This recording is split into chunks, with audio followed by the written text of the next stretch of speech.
Алатаудың арғы бетінде саяси дүрбелең, биліктен тыныштық кетті.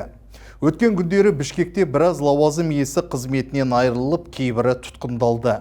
Түрлі саяси мәлімдемелер жасалды. Жұрт бірден кезекті төңкерістің белгісі ме деп болжам жасай бастады.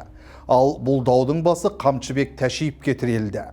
Ол кім? Жалғыз өзі саяси дағдарыс тудыратындай ықпалы бар ма? Неге іске президент Жапаровтың өзі араласты? Талдайық.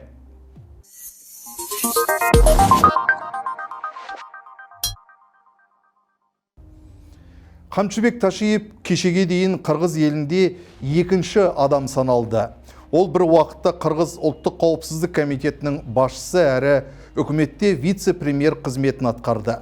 Бұған дейін ғаламторда ол ел аралап, жиын өткізіп, міндетін дұрыс атқармаған азаматтарға жекіп сөйлеп, бірден ұстатып, қызметін асыра пайдаланып жатқан видеолар кең тарады. Алайда оған қой дейтін қожа табылмады. Бір сөзбен айтқанда, Тәшиевтің қолындағы арнайы қызмет оның саяси ықпалын арттырып жіберді.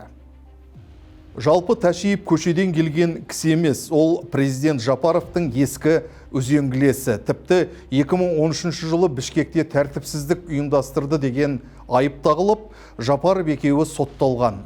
Кейін Қырғызстанның экс-президенті Сооронбай Жээнбеков биліктен шеттетілгенде Жапаров пен Тәшиев тандемі билік олимпіне шықты. Сарапшылар оны Жапаровтың ізбасары, келесі президент деп те қарастырып жүрген. Алайда ескі досы Германияға емделуге кеткенде оны бір сәтте барлық қызметтен алып тастады.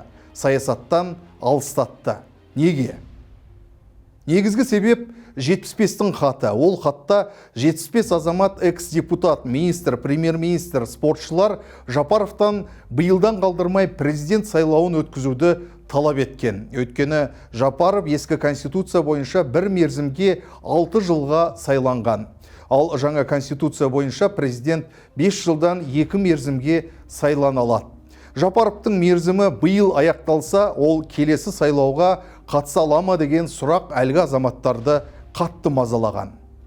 Оған қоса хатта елдің біраз жетістігі тізілген.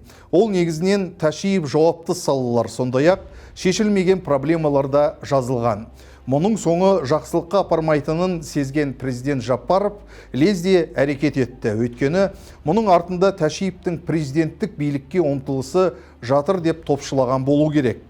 Осы сәтте кейбір адамдар елдегі саясаткерлерге хабарласып, генерал Тәшиевті қолдаңыз деп үгіт жасаған. Алайда бұл әрекеттен түк шықпады. Керісінше қол қойғанның бәрі полицияға шақырылып, бірнешеуіне іс қозғалды.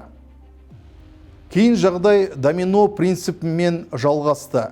Жапаров Тәшиевтің командасына кіреді, соның жақтастары, туыстары дегендерді бірден қызметінен ала бастады. Осылайша 3 министр портфелінен айырылды. Парламент спикері Нұрланбек Тұрғынбекұлы да қызметінен кетті. Тәшиевтің орынбасарлары да креслосынан қуылды. Транспорт прокуратурасының басшысы да қызметсіз қалды. Сондай-ақ қауіпсіздік қызметінің Бішкек қаласы бойынша басқарма басшысы ұсталды. Бірден президентке бағынатын мемлекеттік күзет қызметі құрылды. Шекара қызметінің еншісін арнайы қызметтен бөлек шығарды. Яғни президент Жапаров досын да оның командасында биліктен кетіріп, өз позициясын нығайтып алды. Ал жақында берген сұхбатында Садыр Жапаров Тәшиевпен сөйлескенін, екеуі дос болып қала беретінін, бірақ ол енді мемлекеттік қызметке оралмайтынын мәлімдеді. Қамшыбек Тәшиев Қырғызстаннан кетіп, алдымен Түркияға, кейін Испанияға бет бұрды деген хабар тарады.